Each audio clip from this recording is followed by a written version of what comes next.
अर्जुन 12 साल का था। इस छोटी सी उम्र में भी उसे दिन भर काम करना पड़ रहा था। पिछले साल लॉकडाउन की वजह से उसके पिता का कपड़ों का धंधा बुरी तरह चौपट हो गया था। नए ग्राहक तो बने नहीं, उल्टे जो उनके पुराने ग्राहक थे वो भी टूट गए। हालत इतनी खराब हो गई थी कि उनके घर में खाने के लिए मुट्ठी भर अनाज भी मौजूद नहीं था। उसके पिता रोज सुबह काम की खोज में निकलते थे और शाम को थक हार कर घर वापस आ जाते थे। एक दिन जब उसके पिता घर आए, क्या हुआ जी, आज कुछ काम मिला? नहीं, आज भी कोई काम नहीं मिला। ना जाने भगवान हमारी कैसी परीक्षा ले रहे हैं। आज तो बनिए ने भी और उधार देने से मना कर दिया। कह रहा था कि पहले पुराना कर्जा चुकता करो फिर सामान मिलेगा। अगले हफ्ते होली भी है, ना जाने इस बार की होली कैसे गुजरेगी। अर्जुन और उसकी बहन मानसी घर के बाहर बैठे हुए थे। तभी उन्हें उनके पड़ोस में रहने वाला बबलू दिखाई दिया। उसके हाथ में होली के सामान की थैली थी। उसमें बहुत सारे रंग, गुब्बारे और पिचकारी भरी हुई थी।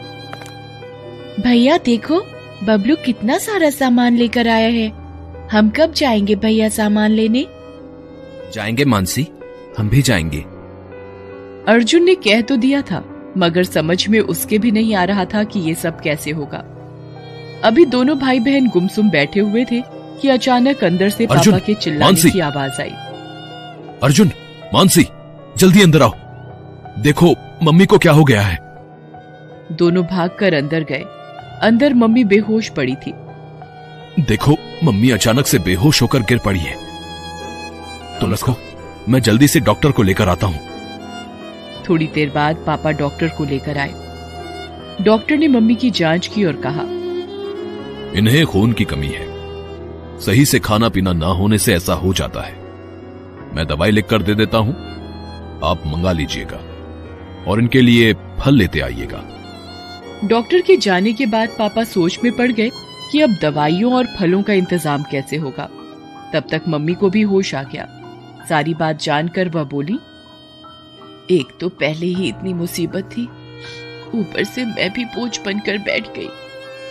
नहीं माँ, तुम बोझ नहीं हो। मैं करूंगा तुम्हारी दवाइयों का इंतजाम। पापा प्लीज मुझे रोकना मत, मैं कल ही किसी काम की खोज में जाऊंगा। पापा कुछ नहीं बोले। अगले दिन अर्जुन काम की तलाश में निकला। साहब कुछ काम मिलेगा? क्या काम कर सकता है तू? कुछ भी काम चलेगा साहब। तो फिर ठीक है, झाड़ू उठा और दुकान के सामने झाड़ू लगा दे और अंदर होली का सामान रखा हुआ है, उसे बाहर सजा दे। अर्जुन दिन भर मेहनत करके सारा काम करता है। जब दुकान बंद होने का समय होता है तो वह दुकानदार के पास जाता है और कहता है, साहब कुछ पैसे मिलेंगे? अरे अभी तो काम का एक ही दिन हुआ है और तुझे अभी पैसे चाहिए? कहीं नशा वशा तो नहीं करता है ना तू? नहीं साहब, घर में माँ बीमार है, उसके लिए दवाई और कुछ फल खरीदने हैं। दुकानदार को अर्जुन की बातों में सच्चाई नजर आई। वो उसे कुछ पैसे देते हुए बोला, ले ये कुछ पैसे हैं, ले जा और कल सुबह जल्दी आ जाना। होली के कारण ग्राहकों की भीड़ बढ़ती जा रही है। अर्जुन दवाइयाँ और फल खरीदकर घर जाता है। सामान देखकर माँ रोते हुए उसे गले लगा लेती है। उस दिन से अर्जुन लग जाता है। होली में अब सिर्फ 2 दिन बचे हुए थे। अर्जुन दुकान की साफ सफाई कर बाहर बैठा हुआ था। तभी उसे एक औरत की आवाज सुनाई दी, चोर चोर, पकड़ो पकड़ो। अर्जुन ने देखा एक चोर उस औरत का पर्स लेकर भाग रहा था। अर्जुन ने आव देखा न ताव और उस चोर के पीछे दौड़ पड़ा। दौड़ते दौड़ते वो चोर के करीब पहुंच गया। चोर ने जब देखा कि एक लड़का उसके इतने करीब आ गया है तो उसने पर्स का एक भरपूर वार अर्जुन पर कर दिया। पर्स सीधा अर्जुन के सर, उसका सर फट गया। लेकिन फिर भी अर्जुन ने उसका पीछा करना नहीं छोड़ा। वो दौड़ते हुए चोर के पैरों से लिपट गया और उसे गिरा दिया। तब तक आसपास के लोग भी वहां आ गए और चोर को पकड़कर पुलिस के हवाले कर दिया। इधर अर्जुन की आंखों के सामने अंधेरा छा गया और वो बेहोश हो गया। अर्जुन को जब होश आया तो वो अस्पताल में था। लोगों ने उसे अस्पताल में भर्ती करवा दिया था, जहां डॉक्टर ने उसकी मरहम पट्टी कर दी थी। नाम पता लिखवाने के बाद उसकी छूट गई। अगले दिन जब अर्जुन घर आया तब, भैया कल होली है, आपने तो कहा था हम भी होली का सामान खरीदेंगे। बोलो ना भैया, हम कब जाएंगे? अर्जुन की आंखों में आंसू आ गए। दुकान के मालिक से तो मैंने पैसे पहले ही ले लिए थे, माँ की दवाइयों के लिए। पापा के पास तो कुछ होगा नहीं, अब कहां से लाऊं इसके लिए होली का सामान?